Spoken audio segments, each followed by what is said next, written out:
આના ઉપર આખા ગિરનારની સ્ટોરી છે. કૃષ્ણ ભગવાનના ભાઈ કોણ હતા? તમે નેમિનાથનું નામ આવ્યું?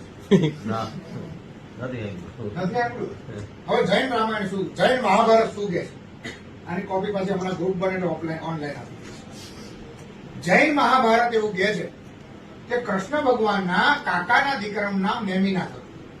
હવે જૈનોમાં એક તીર્થંકરની પરંપરા, જેમ આપણામાં 10 અવતારો હોય ને 24 તીર્થંકરો, પણ 2 ઓથેન્ટિક છે, બાકી કાલ્પનિક છે. આવી મારી ધારણા છે ઇતિહાસના આધાર ઉપર. ઓકે, હવે નેમિનાથ, હવે તો 2600 વર્ષ પહેલા લોકો પેદા થયા, તો કૃષ્ણના સમયમાં ક્યાંથી આવ્યું? હવે નેમિનાથ એ કૃષ્ણ ભગવાનના કાકાના દીકરા છે, એમના જૈન મહાભારત. એક વખત આમ ચર્ચા ચાલી, તમે કૃષ્ણ કરતા થોડા બળવાન, કૃષ્ણ આંગળી આપે છે. ઓકે, કૃષ્ણ ભગવાન આંગળી સીધી નથી કરી શકતા, વિચાર. પછી આમ ઊંચો કરી દે ને ભાવ, તો કૃષ્ણ અહીંયા લબડી પડે છે. એ દિવસ કૃષ્ણ મગજમાં, એના કૃષ્ણના મગજમાં ઈર્ષા ભાવ લાગે છે કે આમાં કૃષ્ણ ભગવાનના મગજમાં, આ તમારે થોડું ગળા નહીં ઉતરે પણ અઘરું છે, ઈર્ષા ભાવ લાગે છે કે હું રાજા જો મારે બનવું હોય ને દ્વારિકા મારે જો જોશે તો નેમિનાથનું કઈ કરવું પડશે. એટલે નેમિનાથમાં કામુકતા પેદા કરવા માટે કૃષ્ણ પોતાના ભગવાન એની પત્નીને બોલે. હવે એનામાં કામુકતા પેદા થાય, કૃષ્ણ ભગવાન નક્કી કરે ગાવાના લગ્ન કરીએ. ષડયંત્ર રચે કૃષ્ણ ભગવાન. કોની પાસે? નેમિનાથ પાસે. આ કે છે, હું નથી કહેતો. હવે ષડયંત્ર રચે છે અને એના માટેના લગ્ન જે દિવસે સગાઈ બધું કૃષ્ણ ભગવાન નક્કી કરી આવે, જે દિવસ નેમિનાથના લગ્ન થાય, લગ્નની તૈયારી હતી, સવારે લાખો પશુ એની આજુબાજુ જોવે છે અને ચીસા રાર પાડતા હોય પશુઓ. એટલે નેમિનાથ પૂછે છે એમના કહેવાતા તથાકથિત કાલ્પનિક ભગવાન એ કહે છે કે આટલા બધા પશુઓ છે એના માટે કે આપણી જાન જે આવવાની છે, આપણા જે લગ્ન થવાના, મતલબ જાન કે લગ્ન થવાના છે, તેમાં જેટલા માંસાહારી લોકો આવશે ને એ બધાના કાપી કાપીને લાખો ગાયો, લાખો મરઘાના બધું ખવડાવવાનું આયોજન કૃષ્ણ ભગવાને કર્યું. આને વૈરાગ્ય આ બધા મનાયો તમે મુનિ ના બનવું, પણ કૃષ્ણ ભગવાનની તો ચાલ હતી કે આમ તમે એમ કરીને કાઢી નાખો.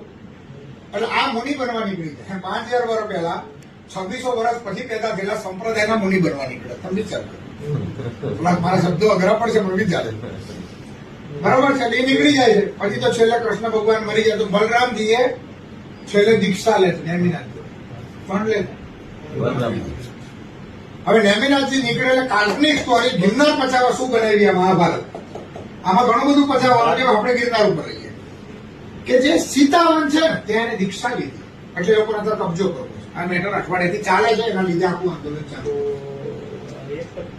ઓકે, આ તો કે ઇતિહાસમાં અમારી ઘટના. આ બધું 300-400 વર્ષ પહેલા કરીને બેઠા હતું. આપણા જોડે તો હજારો વર્ષનો ઇતિહાસ છે, પણ આ એટલા કરીને બેઠા કોર્ટમાં રજૂ કરવા થાય. આ એવી વાત નથી ગિરનાર બચાવો કે લુખાજન કોકની જમીન બચાવી, નહીં. ધાર્મિક રીતે પોતાનું કરવાનું છે. જે રીતે આવો જ ઇતિહાસ બનાવીને પાલિતાણાને કવર કર્યો. પાલિતાણા તો કે પાંડવો ગયા હતા, જૈન મુનિના આશીર્વાદથી મોક્ષ ગયા હતા, એના ફોટા બધા બરોબર છે. જે રીતે આપણે આબુ પર્વત કવર કર્યો, જે રીતે આપણે સમ્યક કરો, હવે ગિરનાર. તો કે નેમિનાથ અહીંયા આ કર્યું, નેમિનાથે ફલાણી જગ્યાએ ઠીકણું કર્યું કે અમારી જગ્યા, અહીંયા ઠીકણું કર્યું કે અમારી જગ્યા, અહીંયા પેશાબ કર્યું કે અમારી જગ્યા. આવી વાત છે અત્યારે. હવે કે છે કે દત્તાત્રેય ભગવાનની ટૂંક છે, આપણે બધા જાણીએ ને. તો કે નહીં, આમાં નેમિનાથ ભગવાન તરીકે કેવડી છે. કેવડી એટલે મોક્ષ એમની વાત, આપણી ભાષા. આ એમના ચરણ પાદુકા છે. પછી એમનું જે પુસ્તક લખે છે કે 36 બાણના હતા. 36 બાણ એટલે ગણગણતરી મૂકી જતો, મિનિમમ 80 ફૂટે લઈ જવું. હા, પછી ચરણ પાદુકા આવડા જતા. હવે એના ઉપર એ લોકોએ કેસ કર્યો. એના ઉપર એ લોકોએ કેસ કર્યો કે આમાં શું છે કે હાથી મોટો હતો પણ પગલા કીડી જેવડા જ પડ્યા. ઘરે ઉતરે તો ઠીક છે. આ મુદ્દો છે. આ મુદ્દાને લઈને આ લોકોએ ધીમે ધીમે અતિક્રમણ કર્યું છે અને સાક્ષી છે. આ બધા ફરે છે. આમાં બધાને હું ઓળખતો નથી, બહુ જેને ઓળખવું એટલે હું સામે આંગળી સીધું જે સતત ગિરનારમાં રહે છે. આ ધીમે આ બધું કબજે કરવાથી લઈને જૂની સીડી રહી ને એના પહેલા પગથિયાથી આ કબજો છે ભાઈ. ખ્યાલ આવ્યો? હવે આખો ગિરનાર જોઈએ કે જોગણ એટલું કરતો કે અમારે 1000 મુનિએ તપ કર્યું એટલે અમારું છે. આવા કૈલાસ ઉપર છે. હું થોડોક આમ ગિરનારથી બહાર વૃષભદેવ થઈ ગયા અમારે એને કૈલાસ ઉપર તપ કરીને એનું વાહન આ એટલે આખો હિન્દુ ધર્મ કેપ્ચર કરવાની વાત છે, પણ આપણે અત્યારે સીમિત રહીએ ગિરનાર બચાવ. તો આના માટે કલેક્ટર સાહેબને પ્રેમથી આવેદનો આપવા શાંતિપૂર્ણ માર્ગ રીતે શાંતિથી રેલી નીકળશે 23 તારીખે સાંજે 4:30 કલાકે. પત્રિકાઓ હમણાં તમને આપી દેવાનું છે એડ્રેસ સાથે, બરોબર છે. એમાં વધારેમાં વધારે લોકોને આપણે કેમ છોડવા એ તમારી બુદ્ધિનો વિષય. મારો વિષય સમજાવો, મારો વિષય એને કેમ કરવું, એનો એઆઈનો વિડીયો બનાવીને કેમ કરવું, બરાબર છે. પણ તમે જયારે આ લોકો જોડે કોઈ વિષયને લઈને આપણે એની સાથે ઉતરીએ ને, કોઈ ગાળાગાળી આપણે કરવાની, આ તમારું પુસ્તક છે, વિષય આવે તો. બાકી અત્યારે આપણી મહેનત શેના માટે છે કે ગિરનાર ખતરામાં છે, બરોબર છે.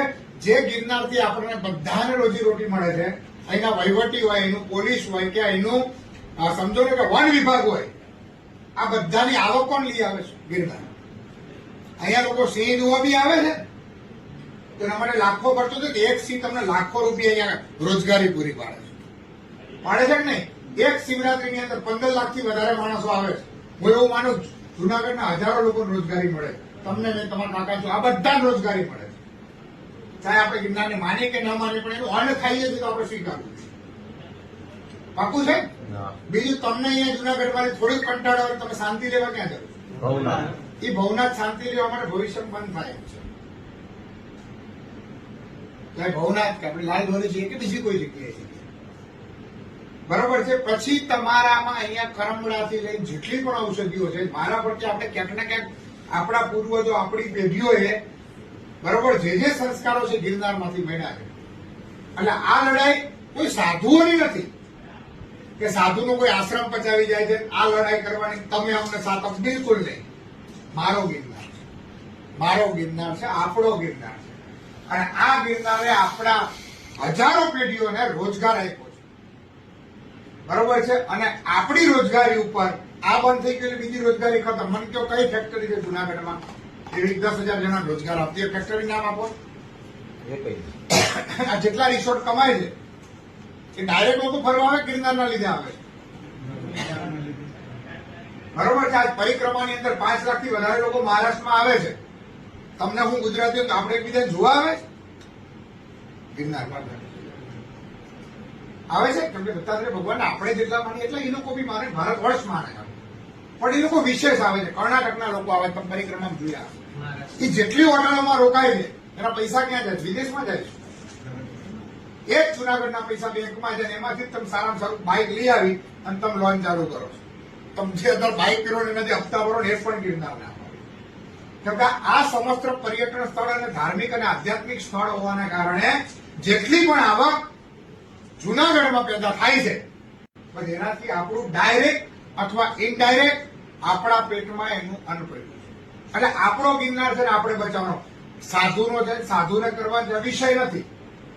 એમાં તમે હું બે જુદા નથી. આપણું છે ને આપણે કરવાનું છે. અને આના માટે આપણે 23 તારીખે 4:30 વાગે વધારેમાં વધારે લોકો ભેગા થાય.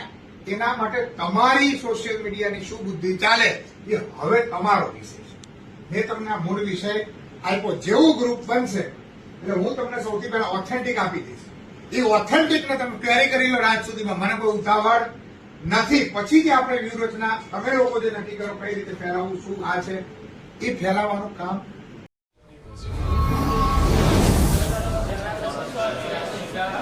Ahorita tú ya estás, lo vas a